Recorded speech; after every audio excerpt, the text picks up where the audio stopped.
Coming up on 5 Minute News. Florida and Texas top US virus death toll. Biden unveils climate plan promising millions of new jobs. And Maxwell denied bail on Epstein-related sex abuse charges. It's Wednesday, July 15.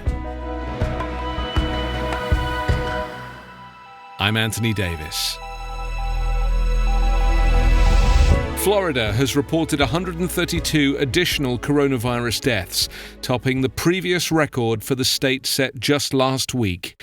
The new deaths raised Florida's 7-day average to 81 per day, more than double the figure of 2 weeks ago and now the second highest in the United States, behind Texas. Doctors have predicted a surge in deaths as Florida's daily reported cases have gone from about 2,000 a day a month ago to a daily average of about 11,000, including a record 15,000 on Sunday. The state recorded 9,194 new cases yesterday. Word of the rising toll in Florida came as Arizona officials tallied 4,273 newly confirmed cases of COVID-19. The state, which became a virus hotspot after Governor Doug Ducey relaxed stay-at-home orders and other restrictions in May, reported 3,517 patients hospitalized because of the disease, a record high. Arizona's death toll from COVID-19 rose to 2,337, with 92 additional deaths reported yesterday. The director of the top U.S. public health agency urged Americans to wear masks to help contain the virus. At this critical juncture when COVID-19 is resurging, broad adoption of cloth face coverings is a civic duty, a small sacrifice reliant on a highly effective low-tech solution that can help turn the tide, wrote Dr. Robert Redfield and 2 colleagues at the CDC. In Britain, officials announced they will require people to wear face masks starting July 24th, after weeks of dismissing their value. But many Britons are pushing back. The ebb and flow of the pandemic has governments scrambling to quash new outbreaks while attempting to salvage economies from the devastation of long shutdowns and travel restrictions.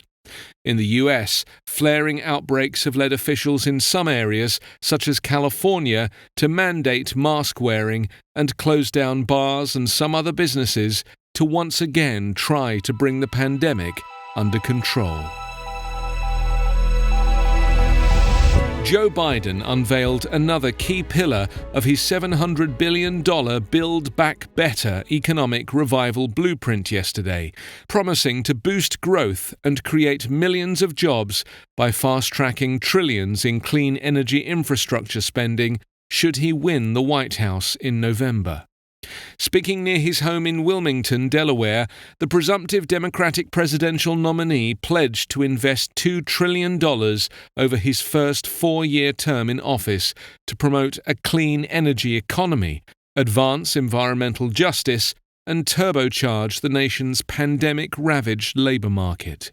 The plan, which aims to eliminate carbon emissions from the nation's electricity grid by 2035, is larger in scope and timing than Biden's primary pledge to spend $1.7 trillion over 10 years.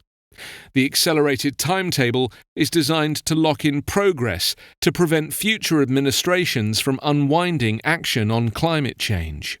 With more than 30 million Americans collecting unemployment benefits, Biden promised to re-energize the jobs market by rebuilding the nation's crumbling infrastructure, promoting U.S. manufacturing of electric vehicles and parts, upgrading buildings to make them greener and more climate resilient, cleaning up existing environmental hazards, and furnishing U.S. cities with 100,000 or more residents with zero-emissions public transport.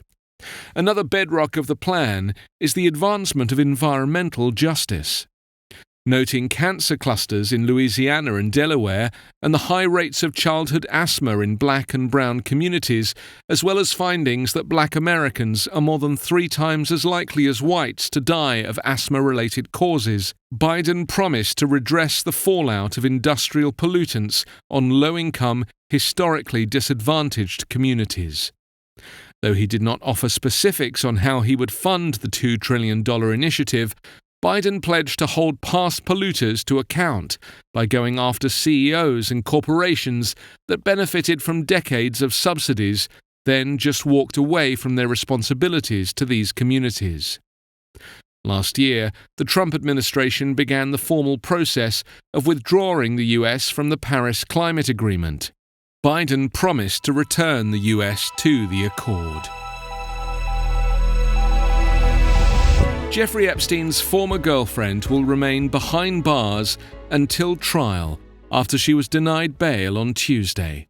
Two Epstein accusers implored the judge to keep British socialite Ghislaine Maxwell detained after she pleaded not guilty to the charges during a video court hearing in Manhattan. U.S. District Judge Allison J. Nathan said even the most restrictive form of release would be insufficient to ensure Maxwell would not flee, particularly now that she has seen the strength of the evidence and realizes that she could face up to 35 years in prison if she is convicted. The judge set a trial date for July 2021. Maxwell was charged with recruiting at least 3 girls, one as young as 14, for Epstein to abuse between 1994 and 1997.